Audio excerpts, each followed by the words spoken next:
brought to you by Bank of India.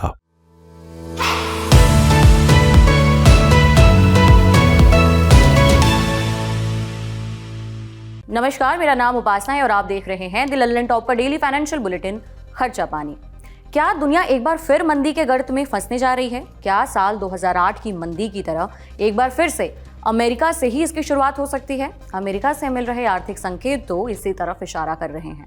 जी हाँ, America की अर्थव्यवस्था में बहुत कुछ ठीक नहीं चल रहा है। महंगाई और बेरोजगारी से पहले जूझ रहा अमेरिका अब एक नए संकट में फंसता दिख रहा है। S&P ग्लोबल मार्केट इंटेलिजेंस की तरफ से जारी आंकड़ों में कहा गया है कि अमेरिका में इस साल जनवरी से लेकर अगस्त के बीच यानी पिछले 8 महीनों में 452 कंपनियों का दिवाला निकल चुका है। इससे पहले 2008 की आर्थिक मंदी के समय भी कुछ इसी तरह के हालात बने थे, जब एक के बाद एक वहां के बड़े बैंक धराशाही हो गए थे। पिछले 14 सालों में ये दूसरा बड़ा आंकड़ा है जब अमेरिका में इतनी बड़ी संख्या में कंपनियां दिवालिया हो चुकी हैं। सिर्फ पिछले 2 महीनों में ही अमेरिका की 100 से ज्यादा कंपनियां दिवालिया हो चुकी हैं। जुलाई में 49 कंपनियों ने और अगस्त में वहां 63 कंपनियां दिवालिया हो चुकी थीं। S&P ग्लोबल दुनिया की 3 बड़ी क्रेडिट रेटिंग एजेंसियों में शामिल है, जबकि इसकी मार्केट इंटेलिजेंस इकाई दुनिया भर की अर्थव्यवस्थाओं से जुड़े आंकड़े मुहैया कराती है। अब जानते हैं कि अमेरिका में मंदी शुरू होने की बातें क्यों की जा रही हैं, लेकिन उससे पहले ये जानते हैं कि मंदी होती क्या है, किस स्थिति को मंदी कहते हैं। जब किसी अर्थव्यवस्था में लगातार 2 तिमाहियों में जीडीपी ग्रोथ लगातार नेगेटिव में जाती है तो उसे तकनीकी रूप में मंदी कहा जाता है। मंदी के दौरान महंगाई बढ़ती है, लोगों की कमाई घटने लगती है, शेयर मार्केट डाउन होने लगता है। इसके अलावा इकोनॉमी के दूसरे पैरामीटर मसलन बेरोजगारी बढ़ने लगती है, कारखानों में काम ठप पड़ने लगता है। अब लौटते हैं अमेरिका में मंदी पर। अमेरिका में उद्योगों का पहिया थम रहा है। इंडस्ट्री के लिए अगस्त का महीना इस साल का तीसरा सबसे खराब महीना रहा। इसके अलावा ऑटो बिक्री में कमी के साथ साथ रियल एस्टेट सेक्टर भी काफी बुरे दौर से गुजर रहा है। अमेरिका में बेरोजगारी दर की रफ्तार घटी है, लेकिन बेरोजगारी दर अभी भी 4% से ऊपर बनी हुई है। इसके साथ ही अमेरिका में खपत भी घटी है। अमेरिका में इस सप्ताह यील्ड कर्व में भी गिरावट आई है, जिसके कारण अमेरिकी निवेशक घबरा गए हैं और उन्होंने अपनी होल्डिंग्स की बड़े पैमाने पर बिक्री शुरू कर दी है। शेयर मार्केट में गिरावट बढ़ गई है। बीते शुक्रवार को नैस्डैक 100 में लगभग 2.5% की गिरावट आई थी। ये सभी बातें अमेरिकी अर्थव्यवस्था के लिए एक और बुरा संकेत हैं।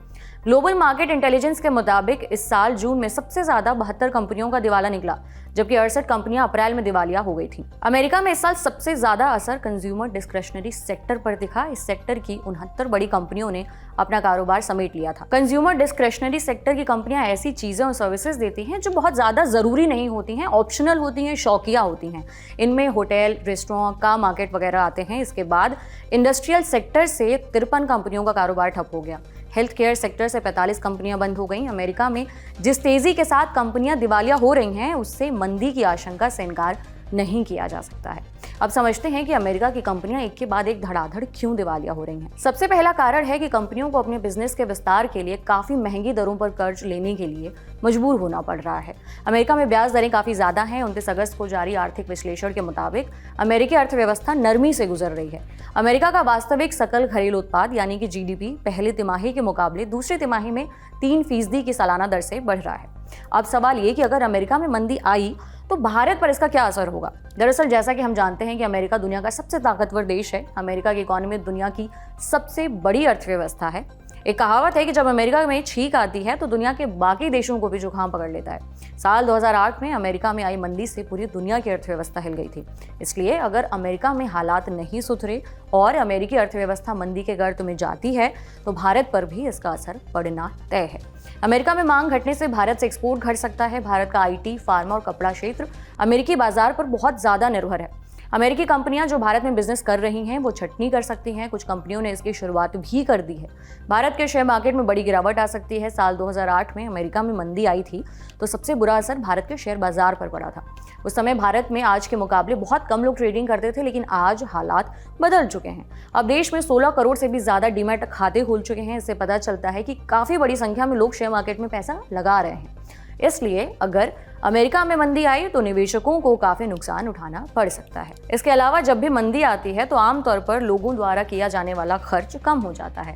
इससे भारत में सामान बिकना कम हो जाता है। अमेरिका भारत के IT सेक्टर का सबसे बड़ा बाजार है, लेकिन मंदी के दौरान अमेरिकी कंपनियां IT खर्च में कटौती कर देती हैं। इससे भारतीय IT कंपनियों की कमाई घटेगी और उन्हें लागत घटाने के लिए कर्मचारियों की छंटनी करनी पड़ सकती है। हालिया रिपोर्ट्स के मुताबिक इस साल दुनिया भर में 1,30,000 कर्मचारियों की नौकरियां छंटनी की भेंट चढ़ चुकी हैं। सिस्को, इंटेल, माइक्रोसॉफ्ट जैसी बड़ी कंपनियां भी कर्मचारियों को बाहर का रास्ता दिखा रही हैं। चिंता की बात यह है कि आने वाले दिनों में भी छंटनी का ये सिलसिला थमता हुआ नहीं दिख रहा है। इसके अलावा अमेरिका में मंदी से दुनिया भर में निवेशकों का भरोसा कमजोर होगा, जिससे भारत में प्रत्यक्ष विदेशी निवेश यानी कि FDI में कमी आ सकती है, क्योंकि मंदी के समय ज्यादातर निवेशक बाजार में पैसा लगाने से बचते हैं। करेंसी में उतार चढ़ाव होने से आयात महंगा हो सकता है, लेकिन कच्चे तेल की कीमतों में गिरावट आ सकती है, जो भारत के लिए फायदेमंद होगा। बता दें कि फिलहाल भारत की अर्थव्यवस्था काफी शानदार प्रदर्शन कर रही है। पिछले कुछ तिमाहियों ने भारत के लिए शानदार GDP ग्रोथ के आंकड़े पेश किए हैं और दुनिया की कई प्रतिष्ठित रेटिंग एजेंसियों की उम्मीद से भी बेहतर प्रदर्शन किया है। इंटरनेशनल मॉनेटरी फंड के मुताबिक 2024 में भारत की अर्थव्यवस्था 7% की दर से बढ़ेगी। भारत GDP के हिसाब से दुनिया की 5वीं सबसे बड़ी अर्थव्यवस्था है। आर्थिक जानकारों का मानना है कि भारत 2030 तक जर्मनी और जापान को छोड़कर दुनिया की तीसरी सबसे बड़ी आर्थिक शक्ति बन जाएगा। उस वक्त हमसे आगे सिर्फ चीन और अमेरिका होंगे। आज के बुलेटिन में इतना ही। आपके लिए जानकारी लेकर आए थे हमारे साथी प्रदीप यादव। उम्मीद करते हैं आपको जानकारी पसंद आई होगी। बाकी अन्य खबरों के लिए देखते रहिए द लल्लन टॉप। शुक्रिया।